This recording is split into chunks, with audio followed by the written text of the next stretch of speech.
I want you to do something for me right now. Think about the last time you filled up your gas tank.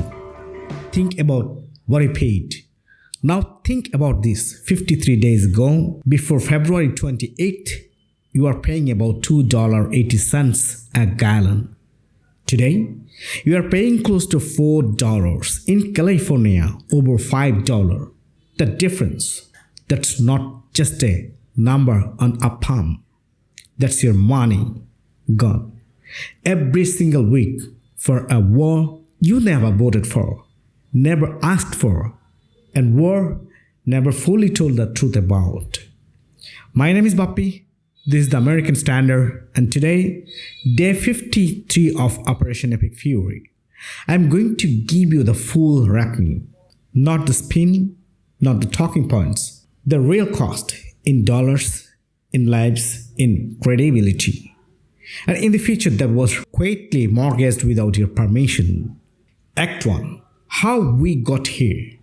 Let's go back to February 28, the night this all began.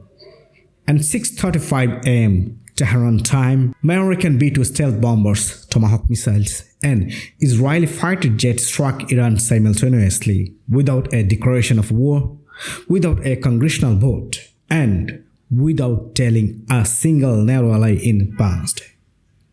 The administration called it Operation Epic Fury. The justification kept changing by the week. First, it was nuclear weapons. Then, it was Iran's missile program. Then regime change. Then securing oil resources. Then protecting Israel. 5 different reasons for one war. That's not strategy, folks. That's improvisation with a $100 billion price tag. And here's the thing that still keeps me up at night. The International Energy Agency called wildfall the largest supply disruptions in the history of the global oil market. The largest in history. And it happened because of decisions made in Washington, not Tehran. Act 2. The bill nobody showed you. Now let's talk money, because this is where it gets personal. The first week alone cost American taxpayers over $11 billion, and that doesn't even include the military buildup before the first bomb dropped. A Harvard policy expert confirmed the war is costing the United States $2 billion every single day. Every single day. And the projections? The true cost to American taxpayers will exceed $1 trillion. $1 trillion.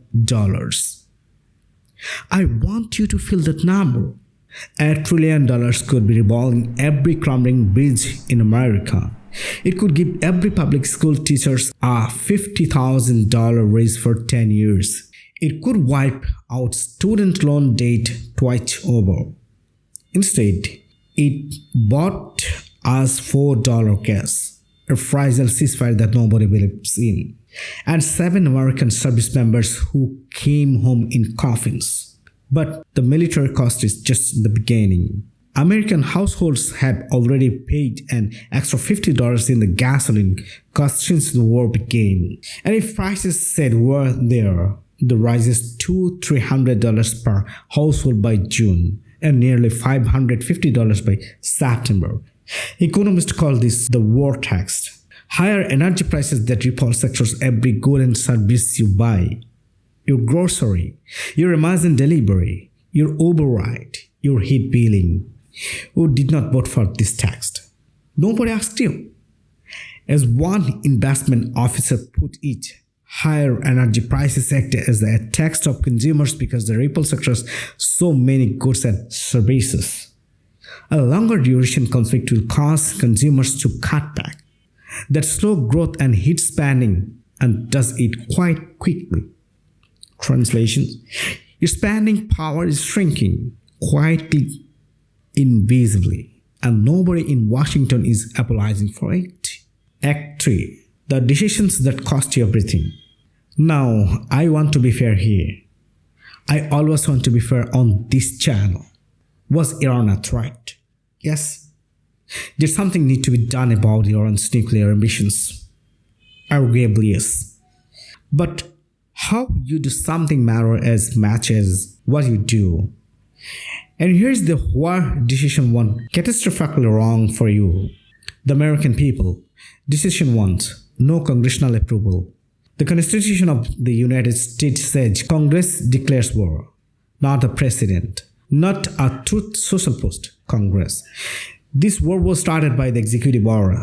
The people's representatives, your representatives, were bypassed. That's not democracy. That's a presidency acting without a leash. Decision 2. No coalitions, no allies, no plan. Every successful American military operation in modern history, Gulf War, Kosovo, even the early stages of Afghanistan was built on coalitions. Partners who share the burden, partners who share the cost. This time, France closed its airspace. Spain shut its bases. Italy refused to refuel American bombers. Germany called it not our wars. These are the same countries that stood with America after 9/11. The same country that buried their one soldier in Afghanistan alongside ours. And they walked away. Not because they hate America, but because the war never asked, never consulted, never spagged it. America went in alone. And alone means you pay the full bill. Decision 3. The Strait of Hormuz was never part of the plan. The 2026 Iran war triggered what economists compare to the 1970s energy crisis. Acute supply shortages, currency volatility, inflation, and heightened risks of stagflation and recessions. When Iran closed the Strait of Hormuz, which carries 20% of the world's oil, nobody in the administration had a plan for that. No strategic reserve release strategy. No allied coordination to keep shipping lanes open. Nothing. The single most predictable Iranian response to an American attack was not planned for. That's not a war strategy. They're walking into the 9/5 and being surprised you got caught. Decision 4. The moving goalpost. 5 justifications for this war. 5. And 53 days later, Iran still has a nuclear program. The regime is still standing. And the new supreme leader is already consolidating power. The goals were not achieved.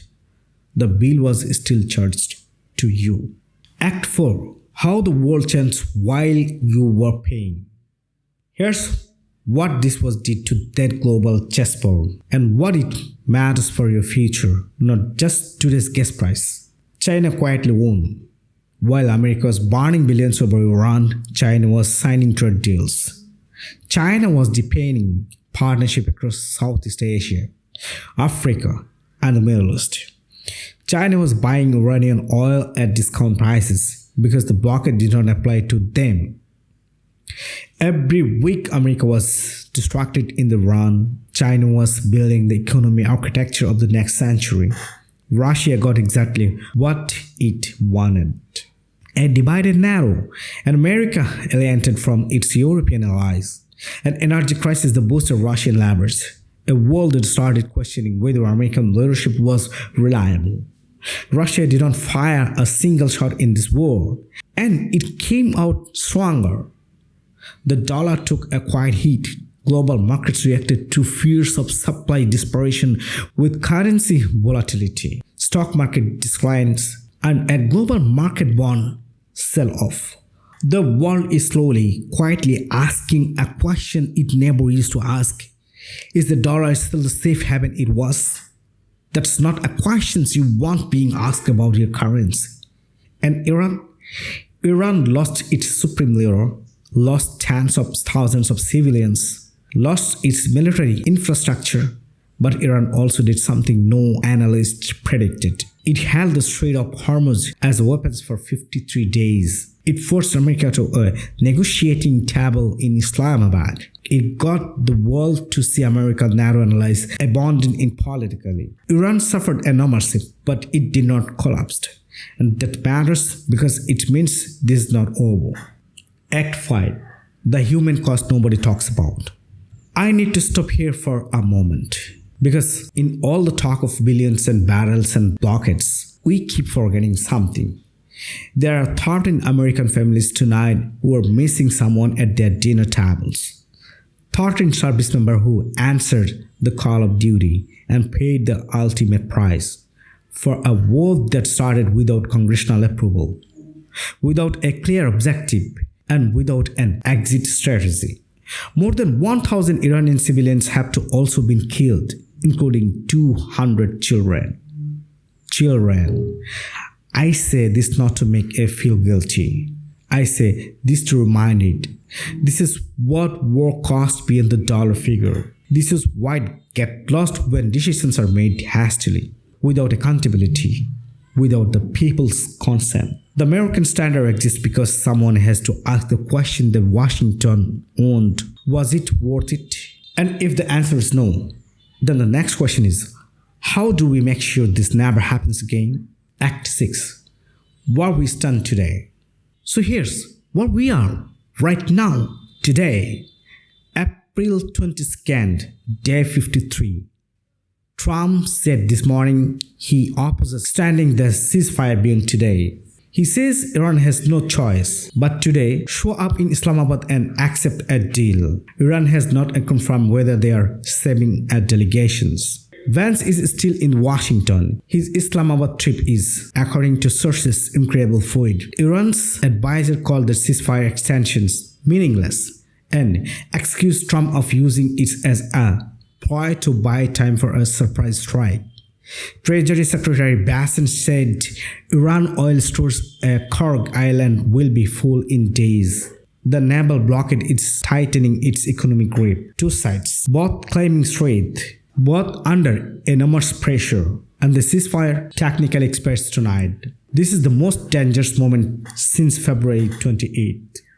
I started this channel because I believe it's something simple.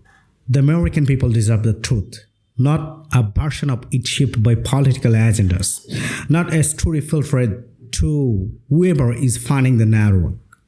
The truth. You're the most powerful democracy in the history of human civilizations, and that power belongs to you, not to a President Truth Social account, not to a defense constructor's lobbies, not to a foreign government's interest. To you, 53 days, $100 billion, 30 lives, 4 gas price increases, 1 fractured alliance, and work that looks at America differently today than he did on February 27th. That's the bill. You deserve to know it, all of it. This is the American Standard. I'm Bappy. Analyze, strategize, lead, and never stop asking, who is actually paying for this?